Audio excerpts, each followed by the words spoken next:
प्रधानमंत्री मोदी जी ने बड़ा मन दिखाते हुए कृषि कानूनों को वापस ले लिया है। राष्ट्र हित को प्रधानमंत्री मोदी जी ने हमेशा तरजीह दी है। अगर उनके संबोधन को सुने तो उन्होंने जिन शब्दों का इस्तेमाल किया, उन्होंने कहा कि किसानों के लिए किया था और राष्ट्र के लिए इसको वापस ले रहा हूँ। यही इसकी मूल भावना है। वो कानून जिनके पीछे इतने लंबे समय से आंदोलन चलाया जा रहा था, जो सुप्रीम कोर्ट ने सस्पेंड कर रखे हैं, और जब किसानों से बातचीत हो रही थी भारत सरकार की, तो ये कहा गया कि इनको हम 1.5 साल के लिए सस्पेंड कर देते हैं। लेकिन मुझे लगता है कि विपक्षी पार्टी जिनके पास कोई मुद्दा नहीं बचा था, इस आंदोलन की आड़ में कहीं न कहीं वो अपना मुद्दा चलाना चाहते थे। जत्थेबंदियों को भी कहीं न कहीं कोई मुद्दा नहीं मिल रहा था। एक पल के लिए भी वो नहीं बता पाए कि इन कानूनों में काला क्या है, तो फिर भी शोर मचाते रहे कि इन कानूनों को निरस्त होना चाहिए।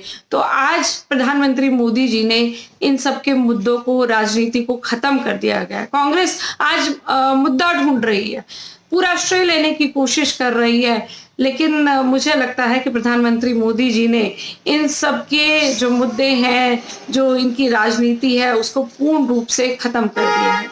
मेरा ये मानना है प्रधानमंत्री मोदी जी सदा किसानों के लिए काम करते रहे। अगर हम देखें, ऐसा नहीं कि सिर्फ ये कृषि कानून आए हैं, उसके अलावा चाहे वो डायरेक्ट बेनिफिट पहुंचाने की बात हो, या फिर हम बात करें कि 5 गुना कृषि बजट को बढ़ाया गया। इसके अलावा प्रत्येक वर्ष 1.25 लाख करोड़ जो है खेती पर खर्च हो रहा है। एफपीओज बनाए गए हैं। इसके अलावा एमएसपी लगातार बढ़ाई जा रही है। रिकॉर्ड तोड़ खरीदारी भी मोदी सरकार के समय में हो रही है। माइक्रो इरिगेशन के फंड आवंटन को 10,000 करोड़ बढ़ा दिया गया है। इसके अलावा क्रॉप लोन को दुगना कर दिया गया। फसल बीमा योजना से जोखिम फ्री खेती की तरफ हम बढ़ चुके हैं। स्वामीनाथन आयोग की रिपोर्ट की अधिकतर शर्तों को लागू कर दिया गया है। तो मुझे लगता है किसानों के लिए जो मोदी सरकार ने किया है, या आने वाले समय में भी हम करेंगे, हम भी यही हैं, किसान भी यही हैं, आने वाले समय में भी किसानों के लिए नीतियां बनती रहेंगी, लेकिन एक जो राजनीति है उसको खत्म करने का काम मोदी जी ने किया है।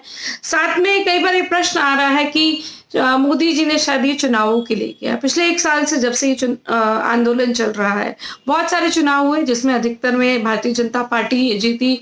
ज्यादा दूर नहीं, इलाहाबाद में ही मैं जाती हूँ, जहां पर इनेलो की परंपरागत सीट थी, वहां पर भी हमने अपना वोट परसेंटेज बढ़ाया है। और वो कांग्रेस जो दिखावा करती रही कि हम किसानों के साथ खड़े हैं, उन्होंने अपनी जमानत को भी नहीं बचा पाए।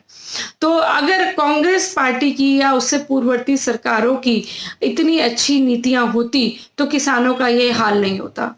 अटल बिहारी वाजपेयी जी के समय में शुरू हुआ फसल बीमा योजना, उसको और आगे बढ़ाने का काम मोदी जी ने किया है। सिर्फ इतना ही कहना चाहूंगी कि हम भी यहीं पर हैं, किसान भी यहीं पर हैं, और किसानों के लिए और प्रत्येक भारतवासी के लिए लाभकारी नीतियां लगातार बनती रहेंगी। खबरों में अब तक ले बस इतना ही। मिलते हैं फिर ऐसे ही किसी बड़ी खबर के साथ। तब तक के लिए नमस्कार और देखते रहिए राष्ट्रीय प्रसार।